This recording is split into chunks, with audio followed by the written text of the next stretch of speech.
Today we are going to be talking about the mode of delivery, that is normal versus C-section. This is one of the most common questions which is asked in the OPD as soon as a pregnant woman comes. So your mode of delivery is decided during the course of the pregnancy. There are factors which affect us.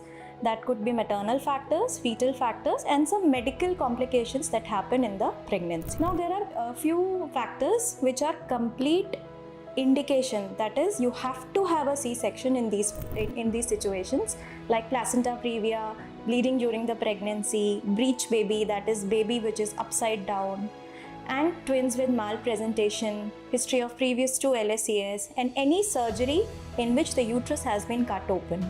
So these are the situations in which your doctor cannot give a trial for normal delivery. Now talking about vaginal delivery, of course during the pregnancy, if you are diagnosed with conditions like gestational hypertension, gestational diabetes mellitus, growth restriction in the baby, or any premature rupture of membranes, so your doctor will either wait for normal delivery or plan to induce labor. When we talk about inducing labor, it can go on from 8 to 24 hours, a little more than that also.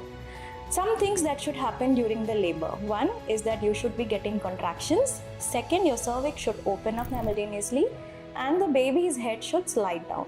Along the entire process, baby's heartbeat is monitored, so the heartbeat should be normal.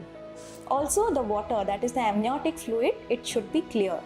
If any of the issue arises in any of the factors that I have mentioned above, then your doctor can decide to take you up for an emergency C-section, because eventually the well-being of the baby and the mother is what we want. So every person has a very personalized mode of delivery and it differs from one person to another. Do discuss with your doctor about these. Thank you.